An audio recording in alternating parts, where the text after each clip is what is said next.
Sir, काल नवाब मलिक हे अजित पवारांच्या ज्या नवाब मलिकांवर गंभीर स्वरूपाचे आरोप केले त्यांच्यावर लावण्यात आली, तुरुंगात टाकण्यात आलं. आज तेच नवाब मलिक केवळ मतांसाठी यांना हवे हवे वाटतात.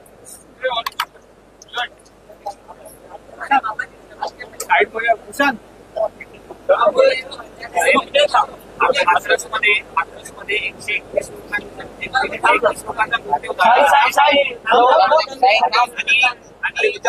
जो भोले बाबा आहे तो फरार झालेला आहे. याच्या प्रश्नाच्या आधी माझा एक प्रश्न की नवाब मलिक नेमके कोणाबरोबर आहे? तुम्ही वारंवार म्हणत आलात की नवाब मलिक यांचा आम्हाला आहे, आम्ही त्यांचा पाठिंबा कोणाला आहे हे आजपर्यंत कळलेलं नाही.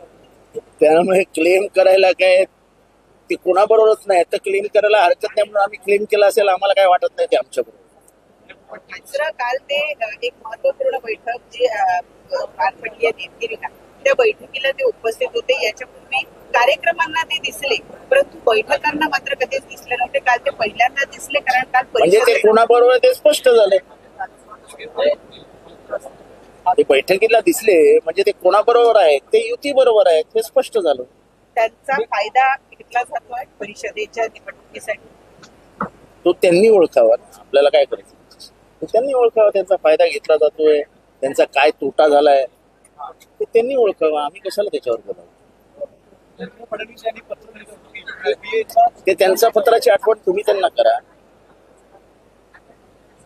आम्हाला काय करायचं, कोण कोणाबरोबर असतंय? आम्ही आमची मतं जुळवण्यात मशगूल आहोत. ते त्यांचं काम करतात, आम्ही आमचं काम करतोय. आम्हाला काय करायचं कोण कोणाबरोबर बसले?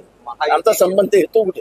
महायुतीच्या सर्व प्रवक्त्यांना आता ताकीद देण्यात आली की महायुतीमध्ये बिघड निर्माण होईल, अशी वक्तव्य तुम्ही करू नका, अन्यथा पक्षातून अकालपट्टी करतील. चांगलंय, कोणाची अक्कलपट्टी करतात ते बघूया आपण. झालं 120 जणांच्या त्यामध्ये जो बाबा होता तो आता खराच आहे. काय वाटतं, अशा घटनांची वाढ होती का? 60 जण तिथे एकही पाण्याचा टँकर नव्हता, एकही अँब्युलन्स नव्हती. एवढी गर्दी एकत्र येते. आपल्या पनवेलमध्येही ते झालं होतं. म्हणजे शासनाने दुर्लक्ष करावं तर किती करावं? शासनाला गांभीर्यच नाही. मृत्यू हा चला झाले 200 गेले, काय फरक पडला, अशी जर भूमिका असेल तर दुर्दैव आहे मानवी जीवनाचं. माणुसकीच उरलेली नाही. कोणी मेला काय आणि जगाला काय, आपल्याला काय फरक पडतो? आता ते भुशी डॅम मध्ये 6 जण वाहून गेले. अनेक वेळा अनेकांनी सांगितलं की त्याला बाउंड्री मारा, त्या तिथेच कोणाला जाऊ देऊ नका. सरकारला काय, म्हणजे पावसाळा झाला की भुशी डॅम संपला, विषयच संपला. तो दुसऱ्या वर्षी येतो 4-5 मेले की.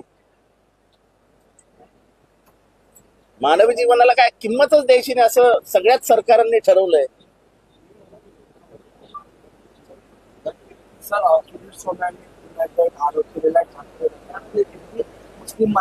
मला त्यांना विचारायचं आहे, चंद्रपूरमध्ये तुम्ही हरलात, तुमचा मिनिस्टर हरला, किती मुसलमान होते? भारती पवार तुमची कॅन्डिडेट होती, दिंडोरीमध्ये किती मुसलमान होते?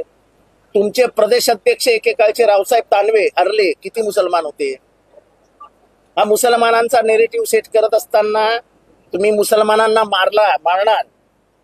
मागच्या 1 महिन्यात 7 मुसलमानांना ठेचून मारलं.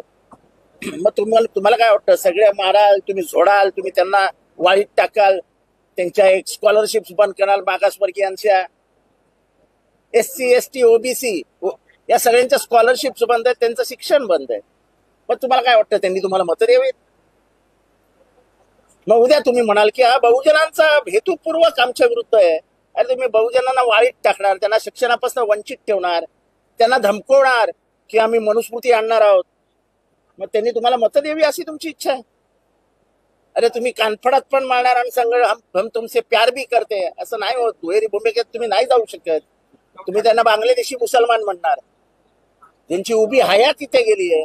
किरीट सोमय्या येण्याच्या आधीपासून ते मुसलमान इथे राहत आहेत. उद्धव ठाकरेंना संविधानात आपल्याला अधिकार असतो, आपण म्हणतो त्यामुळे आपण सविस्तर मतदान करणं आपला हक्क. नाही, पण तो त्यांचा अधिकार आहे ना. माझं तर म्हणणं आहे, यांना मतदान का करावं दलितांनी?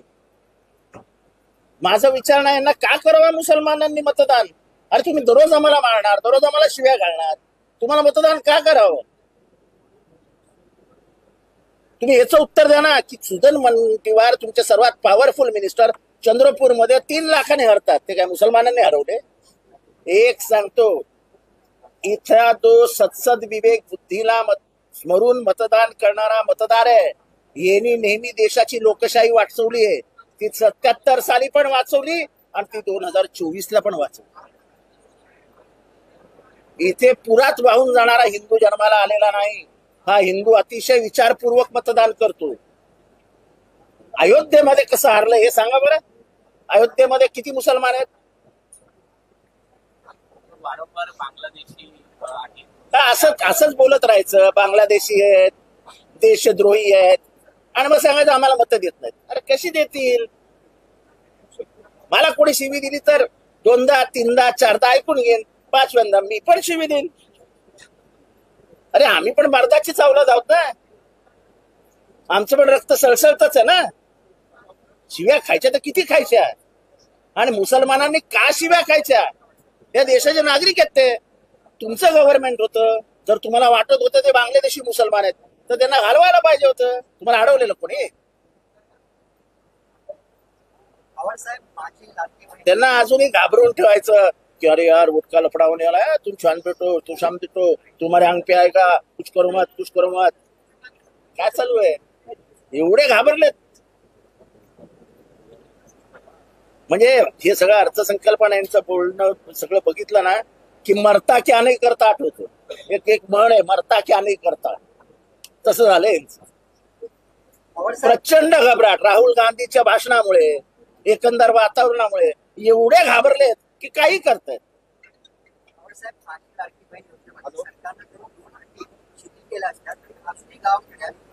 अर्ज दाखल करण्यासाठी सुपर ओढवले आहे आणि अटी आणि नियमावली आहेत, त्याच्यामुळे लोक कंटाळले आहेत.